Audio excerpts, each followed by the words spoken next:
BNR gold and diamonds తరుగు తక్కువ బంగారం ఎక్కువ. ఇప్పుడు మన వైజాగ్ లో జూలై 24న గ్రాండ్ ఓపెనింగ్. శ్రీహరి గారి మరణం నాకు తెలిసి వారి కెరీర్ మొత్తం చూసుకుంటే మీదే చాలా పెద్ద పాత్ర ఉంది. ఆయన హీరోగా సర్వే అవ్వడంలో కానీ సక్సెస్ రావడంలో కానీ. వారి మరణం తర్వాత ఎక్కువ బాధపడిన వ్యక్తుల్లో మీరు కూడా ఒకరు ఉంటారు కదా. అంటే మేము 16-17 సినిమాలు రాసాం. అంటే నన్ను అడిగాడు మురళి, నేను నాకు కొంచెం సినిమాలు రాసిపెట్టు, నేను క్యారెక్టర్లు చెప్పు అన్నాడు. ఇది అతను నాకు నచ్చాడు. ఎందుకు నచ్చాడు? బాగుంటాడు, నాతో ఫ్రెండ్లీగా బాగుంటాడు. అప్పుడు కొత్తగా వచ్చినప్పుడు నేను 10 సినిమాలు రాశానంటే 6-7 సినిమాలు శ్రీహరి పెట్టేవాడిని. అవును, చాలా సినిమాల్లో మీ సినిమాల్లో ఉన్నారు. చిరంజీవి గారి సినిమాలు అల్లుడు బజార్లో పెట్టించి మళ్ళీ పైతరబద్దంలో పెట్టించి ఇలాగ పని పెట్టి మళ్ళీ పెళ్లి చేసుకుందాలో మళ్ళీ ఇంకో సినిమాలో ప్రేస్ రావే సినిమాలో అన్నింటిలో పెట్టేవాడిని. పెట్టిన తర్వాత ఆ హీరో ఇస్తున్నారు మహేంద్ర గారు అంటే అది వాళ్ళు డబ్బులు ఇవ్వలేరు కదా, చిన్న కదా అంటే ఏముదే నేను ఆ సబ్జెక్ట్ నేను ఎంత రాయాలో రాసి ఇచ్చేస్తానండి. ఆ చాలా సీన్లు అన్నీ ఇచ్చి ఫ్రీగా ఇచ్చేవాడిని. కోర్టు సీన్లు, ఆ సీన్లు, వేరు సీన్లు, పోలీస్. దేవా అయితే హిందీ సినిమా చెప్పేవాడిని దీన్ని పట్టుకొని చూసుకోండి, ఇందులో సబ్జెక్టులన్నీ బాగుంటాయి సీన్లో అని అవి ఇచ్చా. ఆ తర్వాత అదేమన్నాడు మురళి, వాళ్ళకి ఇవ్వటం దానికి నువ్వే రాయొచ్చు కదా అంటే నీ అంత అప్పుడులో 10-15 లక్షలు. అప్పుడు నీ పేరు మీద నేను కథా మాటలు రాస్తే నా హీరో చెప్తే కొద్దిగా పైకి వస్తాను నేను, అవి చిన్నవి కదా అంటే అప్పుడు సాంబయ్య ఎంత పుట్టొస్తే ఎంత ఇవ్వలే అంటే ఏమొద్దులే అని చెప్పి నాకు 2 లక్షలు కూడా చాలన్న. శ్రీహరి గారి కోసం ఇదంతా ఓన్లీ శ్రీహరి 15 లక్షలు తీసుకోవాలి. అప్పుడు 2 లక్షలే తీసుకొని కథా స్క్రీన్ పే మాటలు, అందులో మళ్ళా వేరే డైరెక్టర్కి ఏదో ఇదైతే మళ్ళీ రిషూట్లు కూడా నేనే చేపించి కూర్చోబెట్టి అది పెద్ద హిట్ అయిపోయిన తర్వాత నువ్వే సినిమా చేసుకో మురళి, నువ్వే ప్రొడ్యూస్ నువ్వు చేసుకోలేదంటే అట్లొద్దు, ఇలాగే ఉందాం మనం, నేను రైటర్కి అలాగే ఉంటా, నువ్వు ఇలాగే అలాగే ఉంటా, ఇంకేవద్దని అట్లా 17 సినిమాలు చేసి భద్రాచలం కానీ అయోధ్య అన్ని లాస్ట్ అన్ని సినిమాలు నేను చాలా సార్. ఈ ఇంటర్వ్యూకి వచ్చే ముందు ఆయన వికీపీడియా మొత్తం చేసే సినిమాలు మొత్తం చూస్తే శ్రీహరికి ఒక షేప్ ఇచ్చి, అంటే ఆయన సినీ కెరీర్కి ఒక షేప్ ఇచ్చి ఆయన్ని ఆర్టిస్ట్గా నిలబెట్టి స్టార్గా చేసిన ఆ 2 చేతులు మీవే, మీ పేరే కనిపిస్తుంది. ప్రతి సినిమాలో మీ పేరే కనిపిస్తుంది. బట్ అయితే ఒకటి శ్రీహరి లేదు. శ్రీహరిలో ఉన్న గొప్పతనం ఒకరిని నమ్మితే జీవితాంతం అలాగే నమ్ముతాడు. అంటే పోసాని అంటే ఇష్టం. పోసాని కథ చెప్పి అరగంట కథ చెప్పి వెళ్ళిపోతా. ఇంకా డిస్కషన్ లేవు. ఇక డిస్కషన్ దాని సబ్జెక్టు మళ్ళీ ఇదేంటి లేవు. అరగంట అయిపోయింది, ఇది అయిపోయింది అంటే బాగుంది కదా, బాగుంది అంతే 2 మాట్లాడాడు. బాగుంది ఇంకేం మాట. వెళ్ళిపోయి 2 రోజుల్లో రాసిచ్చేవాడిని, ఆడబట్టి వెళ్ళిపోయేవాడిని. అదే తీసేవాళ్ళు సార్, అదే తీసేవాళ్ళు. ఏ గోల్ లేదు ఇసలు, డిస్టర్బెన్స్. ఆయన మరణ వార్త తెలిసిన తర్వాత ఎలా జీర్ణించుకున్నారు? అంటే ఏం మనం అంటే డ్రామాటిక్గా మనం చెప్పుకోలేను కానీ అంటే ఎట్లా ఉంటుందంటే జీవితం అంటే కళ్ళు తెరిస్తే జననం, కళ్ళు మూస్తే మరణం, రెప్పపాటే ఈ ప్రయాణం. సార్, ఇది అనివార్యం.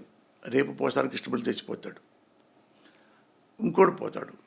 అందుకని ఇందులో ఆ డైలాగ్ పెట్టేది, హలో అంటేనే ఇది జీవితం, చలో అంటేనే శ్మశానం. అది దీనికోసం ఇందుకు ఎంత బాధపడతారు. ఇప్పుడు ఏం సాధించాల్సిన ఎప్పుడు ఎవ్వరూ నేను సాధించాను ఇది అంటానికి ఏమి లేదండి సార్. మీరు ఇప్పుడు వచ్చేది ఒక చీమలు గూడు పెట్టి వెళ్ళిపోతుంటాయి, ఇంకో చీమ పెడతా ఉంటాయి, ఇంకో చెల్లి పోతూ ఉంటాయి, ఇంకోళ్ళు పెడతా ఉంటాయి. మనం అంతే, ఈ రాసుకుంటూ వెళ్తుంటారు, పోతూ ఉంటాం, మళ్ళీ వస్తూ ఉంటాడు ఒకడెవడు, మళ్ళీ ఇంకోటి రాస్తూ ఉంటాడు, మళ్ళీ పోతూ ఉంటాడు. అంతప్పుడు నేను ఇటు చచ్చిపోయాడు కానీ అయ్యో చచ్చిపోయాడే అంటానికి నేను అనుకోని 90%. మా నాన్న విషయంలోనే మా అమ్మ విషయంలో ఒకసారి నాకు కన్నీళ్ళు వచ్చినాయి. అంటే ఈ మంచోడే అన్యాయం చచ్చిపోయాడే అంటే చావడానికి టైం ఉంటుంది.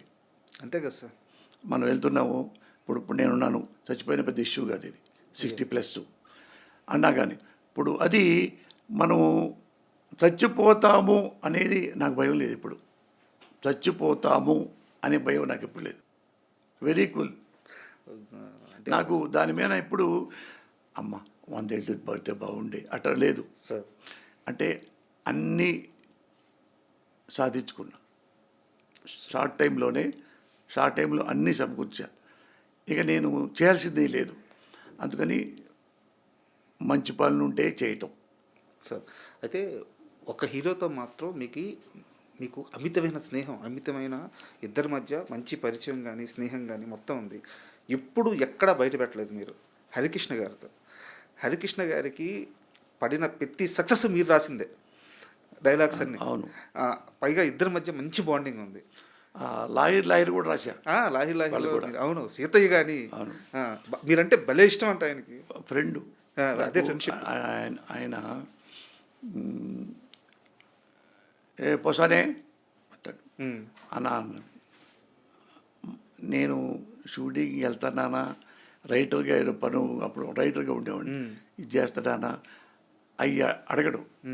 పోసానే పద మన లక్ష్మీ దగ్గర అదో పేరు ఉంటుంది, ఆవు పేరు, ఆ పేరు వాడికి వెళ్దా పద, ఆయనకి ఇష్టం ఆవులు అంటే. ఇక సీనులు లేవు, పుస్తకాలు లేవు, ఏవి లేవు, అన్నీ కూర్చోటమే. అంటే అంత ఇష్టం నాకు.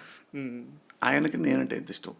ఎక్కడికి వెళ్ళడు అతను, ఎవరికి వెళ్ళడు. ఇంటి దగ్గరికి వెళ్ళటం కానీ చాలా చాలా ఆత్మగౌరవం ఉన్న మనిషి సార్. అంటే అన్న మా ఇంటికి రాడు, ఇది అడుగుకుంటున్నావా, వెళ్దాం పదా, రావా అంటావేంటే, వెళ్దాం పదాను పదా ఇంటికి వెళ్దాం. బట్ ఆయన బయటికి ఎవరి దగ్గరికి పెద్ద వెళ్ళడు. ఆయన హోటల్ ఉండేది, వెళ్ళి హోటల్లో ఉండేవాడు. ఆహ్వానం ఆడే కూర్చునేవాడిని కూడా వెళ్ళి, అక్కడే కూర్చునేవాడిని నేను. అక్కడ మా ఇంటికి వచ్చి కూర్చొని ఒక అరగంట పైన కూర్చొని టీ తాగి కబుర్లు చెప్పి మా పిల్లలకు కొంచెం నవ్వుకొని మేము ఆడుకొని సంతోషపడతాడు తను. బలి ఇల్లు కట్టావా పోసాని, బాగుంది ఇల్లు సార్, బాగుంది, ఎప్పుడు సంతోషపడతాడు. ఎన్టీ రామారావు లాగా. ఎన్టీ రామారావు అంతే, ఎవరైనా బాగా సంపాదించుకుంటున్నారంటే ఎన్టీ రామారావు ఇష్టపడతాడు సార్, ఇష్టపడతాడు. ఇంకేమైనా కావాలా అబ్బాయి నీకు, ఇంకా పైకి రావడానికి రామారావు అంటాడు. హరికృష్ణ అంతే. ఒక రచయితగా, నటుడిగా ఇంత ప్రయాణం ఉంది కాబట్టి ఇండస్ట్రీలో, ఇప్పుడున్న జనరేషన్లో పోసాని కృష్ణమూర్తికి బాగా నచ్చే హీరో అంటే ఎవరు? నటన పరంగా కానీ. రెండు ఉంటాయి. నాకు ఫస్ట్ సూపర్ స్టార్ కృష్ణ గారు అంటే నాకు ఇష్టం సార్. కృష్ణ గారు లేరు, ఎవరు లేరు. నాకు హీరోల్లో లెజెండు అంటే చిరంజీవి ఇష్టం సార్. చిరంజీవి ఇప్పటికీ సూపర్ స్టారే, number 1. Frankly artist Rajendra Prasad sir. ఆర్టిస్టుగా చెప్పాలంటే రాజేంద్ర ప్రసాద్ గారు తెలుసుగా. అయ్యో, నటకిరీటి. నటకిరీటి రాజేంద్ర ప్రసాద్ గారుకి కమల్ హాసన్కి ఇద్దరు పక్కన పెడితే నీకు ఎవరు ఇష్టం అంటే నేను రాజేంద్ర ప్రసాద్ చెప్తాను సార్. ఎందుకంటే అర్థం,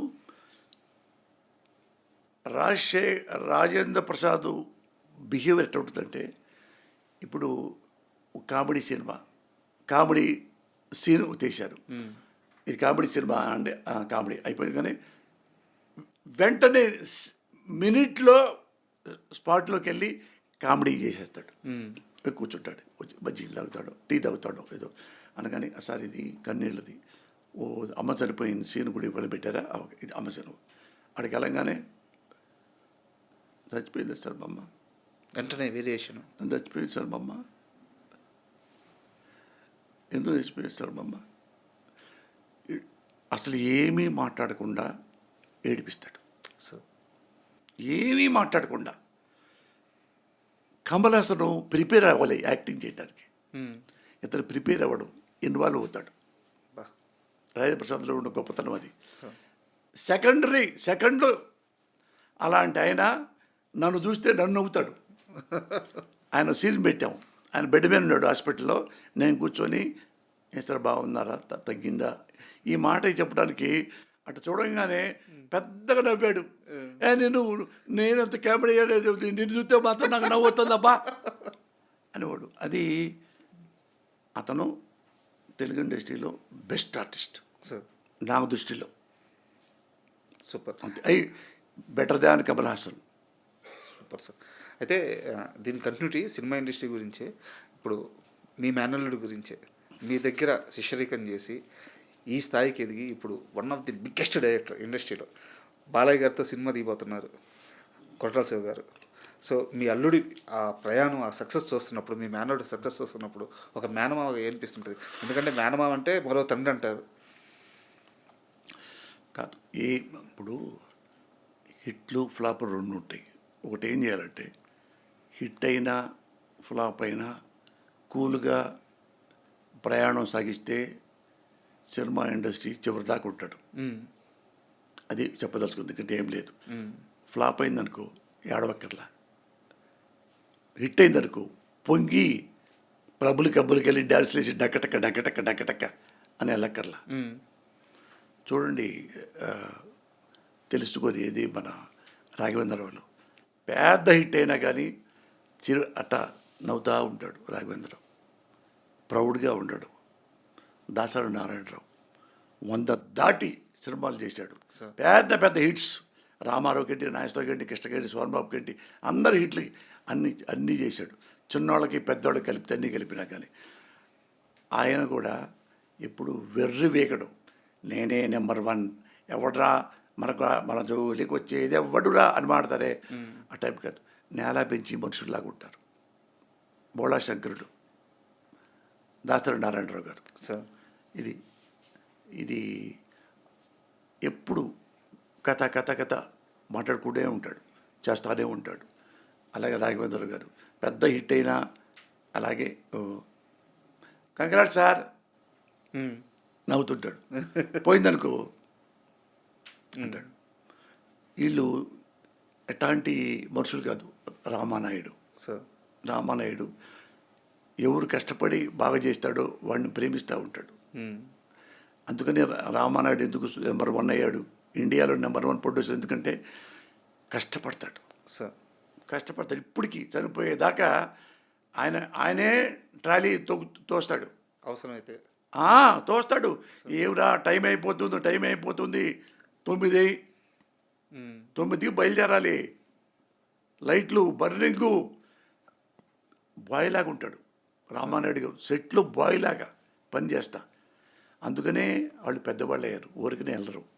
మీ అల్లుడికి ఇది ఇలా నేర్చుకోమని, ఇలా ఉండమని చెప్తున్నారు? చెప్పడం కాదు, అది ఆయన ఎలాగో నాకు తెలిసి పోసానికి ఇష్టం వాళ్ళకి జెరాక్స్ ఆయన, నాకు తెలిసినంత వరకు. అది ఒకటి మనం చెప్పుకోవటంగా అక్కర్లేదు. ఆ వ్యక్తిత్వం ఉంటే మనం సరిపోయేదాకా సినిమా ఇండస్ట్రీలో ఉంటాం సార్. అయితే ఇంత ప్రయాణం చేసిన పోసానికి ఇష్టం వాళ్ళకి ఆపరేషన్ అరుణారెడ్డి ఈ నెల 17వ తేదీ రిలీజ్ అయిన తర్వాత కొత్తగా ఏమి ఇవ్వబోతుంది? ఆ సక్సెస్సా, గౌరవమా, డబ్బా, ఏమి ఇవ్వబోతుంది? అంటే ఏమి ఇచ్చినా నాకు ఏడుపు లేదు, నవ్వు లేదు. కాకపోతే ఈ సినిమా చేస్తే కొద్ది బాగుండు అని నమ్మకం నాకుంది. అంటే ఇది సింపుల్ స్టోరీ, మీరు చూడాలి. అంటే ఇంత చెప్పడానికి లేదు, అది స్క్రీన్ ప్లే మీద ఆధారపడి రాసుకున్న కథ, మంచి కథ. నేను రాసుకుంది ఇదివరలాగా ఎమోషనల్స్ బాట ఆ టైప్ కాకుండా సింపుల్గా ఇలాంటి కథ రాద్దాం చానాళ్ళకే అని నాకు కోరిక. అట్లా రాశా. డిసప్పాయింట్ అవ్వదు అనుకుంటున్నాను. అది చెప్పిందనుకో, ఒక బాగా సక్సెస్ అయితే కనీసం ఏదో ₹1 కోటి వస్తే ఒక 10 మందికి 20 మందికో గుండె ఆపరేషన్లు చేసడానికి అవకాశం ఉంటుంది. Waiting sir. ఎందుకంటే ఆపరేషన్ అరుణారెడ్డి అనే సినిమా మీకెంత ప్రత్యేకం మాకు తెలియదు, కానీ మాకు మాత్రం చాలా ప్రత్యేకం, కామన్ ఆడియన్స్కి, మా జర్నలిస్టులకు కానీ.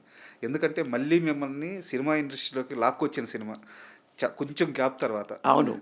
సో అందుకని మాకు ఆ సినిమా చాలా ఇంట్రెస్ట్. వెయిట్ చేస్తున్నాం సార్. మీలాంటి మంచి మనిషికి మంచి సక్సెస్ దక్కాలి.